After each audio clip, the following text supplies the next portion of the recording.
Well, welcome everyone to the sixth round of the World Youth Championship 2017 World Youth Olympiad. And today over here, I'm streaming live from the venue, and that's the reason why I might have to keep my voice a little low because right in front of me, the players are playing their games. But this is going to be an exciting round, and the most interesting battle is between India Red and India Green. So both the Indian teams are going to battle out against each other. This is going to be great fun. So I would first like to start off with the top board. That's Rajdeep Aryan Chopra, who's taking on Rajdeep Sarkar. I would be happy to have your comments coming in, and it would be fun to analyze the games together. So let me see if I have anything here. From Argentina, Natural Talent says hi, and Ankesh Vashishta says hello. Ankesh was here in Ahmedabad a few days ago, is also playing the round. So we have the first game. Let's try to have a look at what's going on.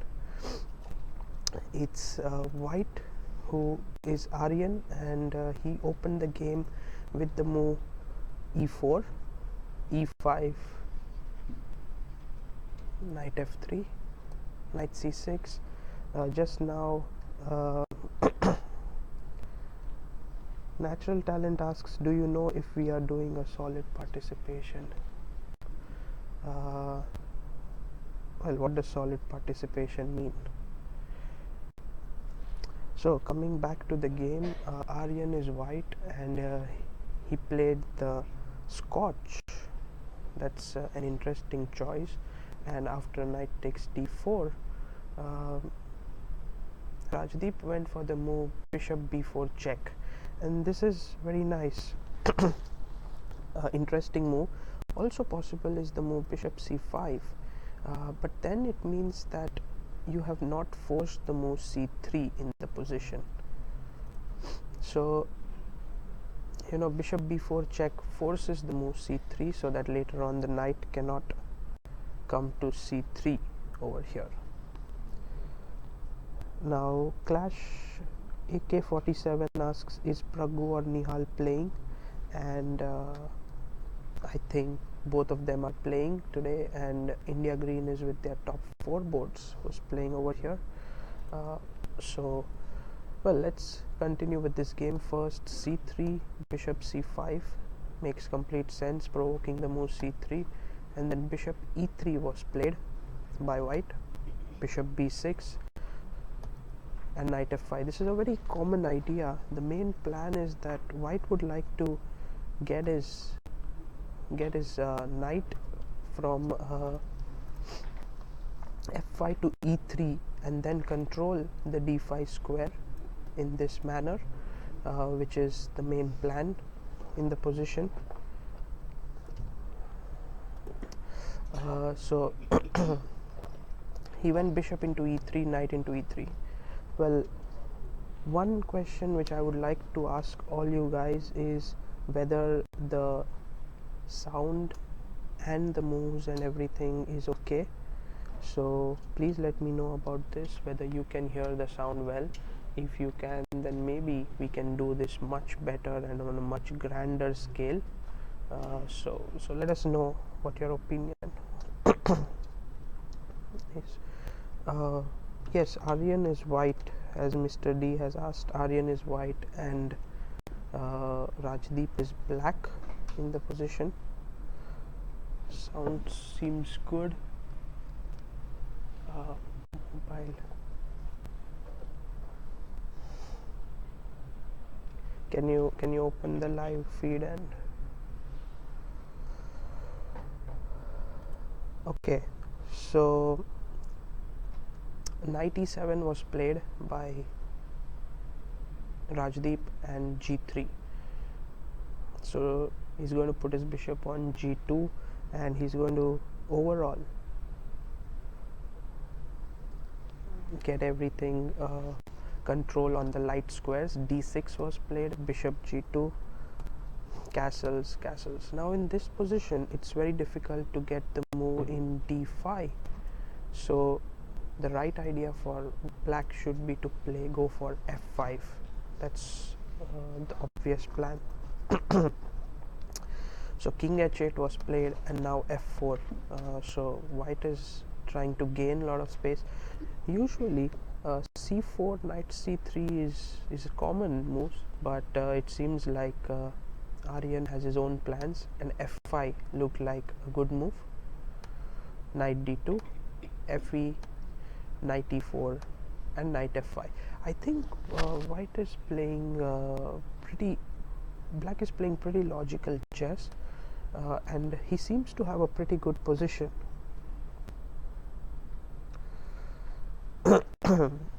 So well, let's try to analyze this situation.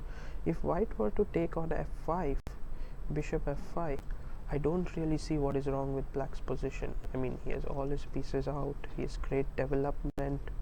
I would say the queen could go to d7, the rook can come to e8, so this all looks very good. But if he does not take, then maybe he would be thinking of this move, knight d5. Yeah, this also looks interesting actually. I think you must get rid of the knight as soon as possible, so I was considering the move knight e7 here, and later on I might want to push c6, but I think white has a small edge here in this position.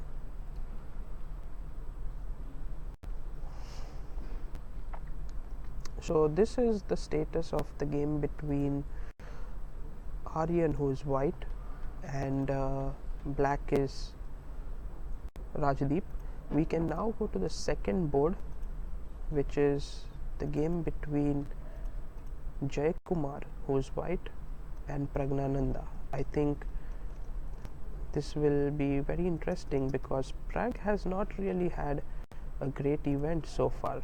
You know, he has been quite out of form, not playing his best chess, so it would be interesting to see if he can fire today.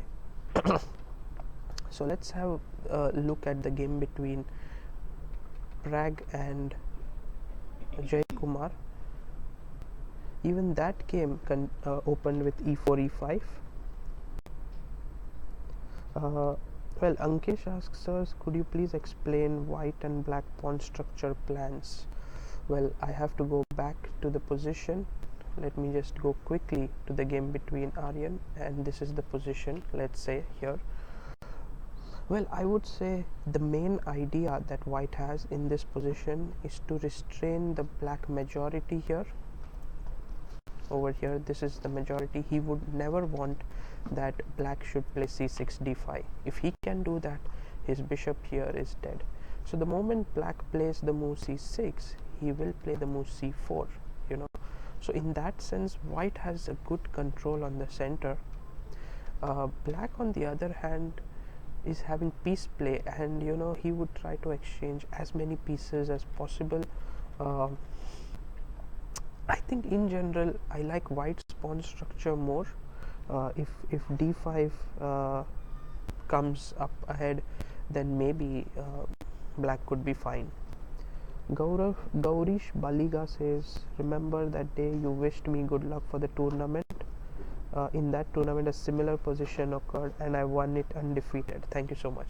Well, Gaurish, thanks so much. I'm happy that these live broadcasts are helping.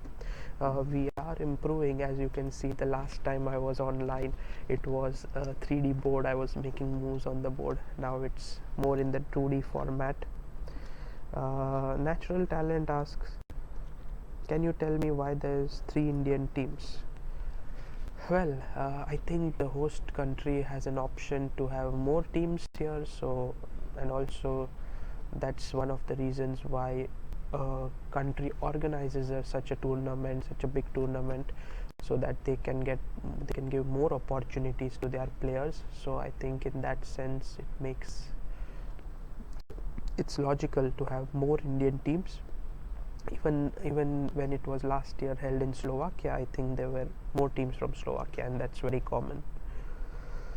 Okay, so let's go back to the game of Pragnananda.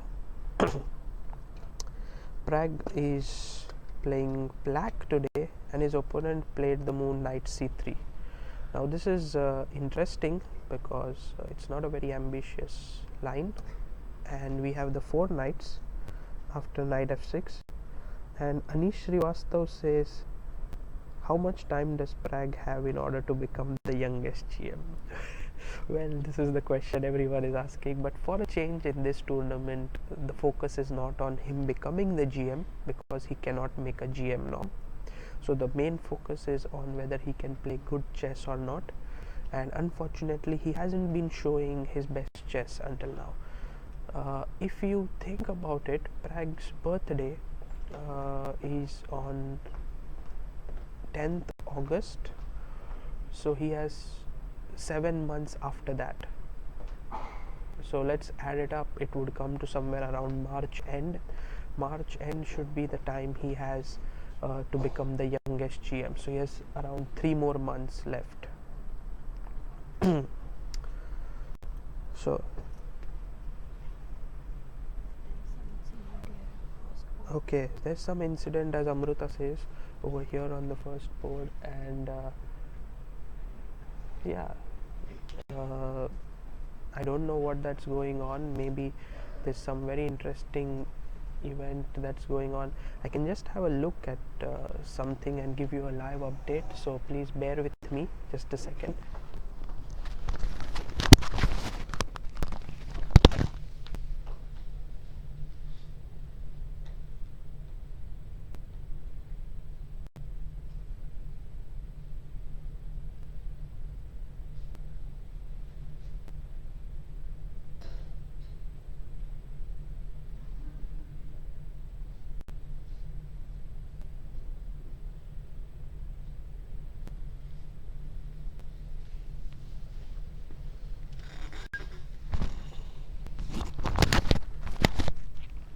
Well, I think in general the first board game between Amin Tabatabai and Semen Lomaso ended in a draw, very early draw, and I think this was something which was going on over there. Nothing too exciting. So let's get back to the game. D4, and we have another some sort of a scotch, you can say, 4 knights over here. Not the most ambitious opening, but from black side it is very difficult to play for a win here. So I am not sure how Prag is going to do this. It's going to be interesting to see what's what's going on. So knight takes d4, bishop c5. That's interesting. You know, bishop b4 is the common line here, and then white takes, b takes, and bishop d3. And something like this happens more often than not, and